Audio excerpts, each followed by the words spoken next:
Welcome back, everyone. Today we're diving into one of the most talked about fantasy releases of 2025, Onyx Storm by Rebecca Yarros. If you've been following her work, you know that she's the author who set the fantasy community on fire with Fourth Wing and Iron Flame. But the big question is, does Onyx Storm live up to the immense hype? In this review, I'll cover the story, the characters, the world building, and my honest thoughts, all spoiler-free at first, with some deeper analysis later on.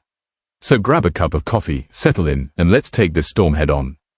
Let's start with the phenomenon itself. When Onyx Storm launched, it wasn't just another book release, it was a cultural event. Midnight launches across the world, readers lined up in bookstores, and thousands of TikToks and YouTube shorts dedicated to unboxing and first reactions. In fact, the book sold over 2.7 million copies in its first week, making it one of the fastest-selling fantasy novels of the decade. Online, hashtags like #OnyxStorm and #Rebecca Yarros trended for days, proving that this series is more than just a story, it's a community. The hype created a shared experience, where fans dissected every teaser and every excerpt months before the book even hit shelves. And that energy has carried into its reception. Whether you loved it or had mixed feelings, everyone is talking about it. Now, let's get into the story, without giving away spoilers.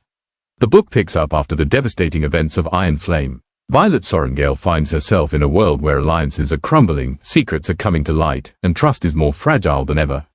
She is caught between loyalty to her people, her bond with her dragon, and the complicated emotions surrounding Xardan.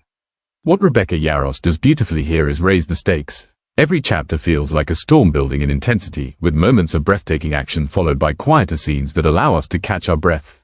Dragons aren't just background creatures, they're at the very heart of the conflict, and their role in this war is explored in greater depth than ever before. It's a story of survival, sacrifice, and resilience in the face of overwhelming odds. Of course, what really drives this book are the characters. Violet, once seen as fragile and underestimated, has transformed into a warrior who commands respect, yet still wrestles with self-doubt and trauma. That vulnerability makes her relatable, even when she's facing impossible challenges. Then we have Xardan, whose choices in this book are some of the most polarizing among readers. Is he the hero Violet needs, or does his darkness risk pulling her into dangerous territory? Their relationship feels raw and complicated, filled with tension, passion, and heartbreak. But beyond the main pair, side characters shine more than ever. Friends like Rhiannon and Sawyer aren't just background noise, they're essential in reminding us that this isn't just Violet's story, but a collective struggle. Every interaction, every alliance, feels like it could change the outcome of the storm ahead. One of the greatest strengths of Onyx Storm is its exploration of themes that feel incredibly real, even in a fantasy setting. Betrayal, power, resilience, and the moral gray areas of leadership are at the heart of this novel.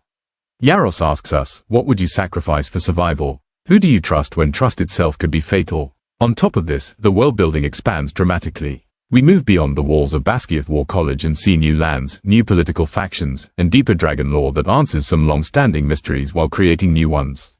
The dragons themselves are more than just weapons of war, they're ancient, wise, and sometimes unpredictable forces that reshape the narrative in thrilling ways.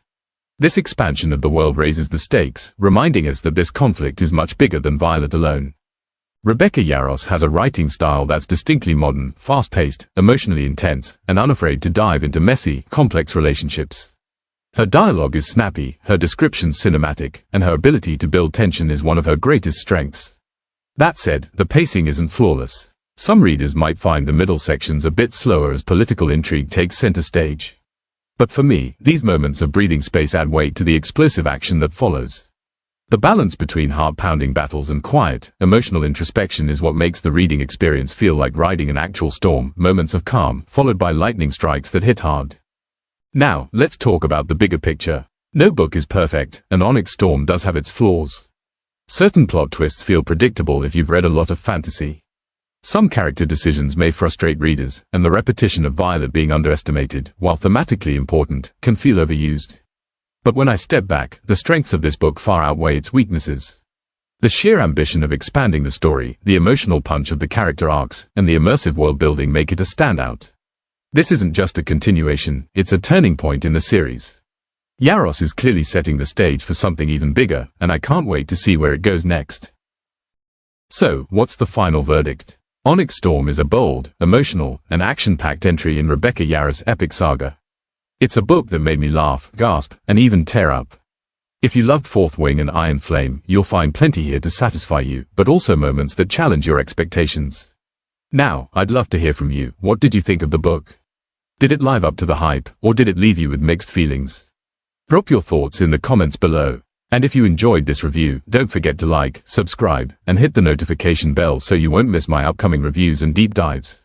Thanks for joining me, and until next time, may your dragons always fly true.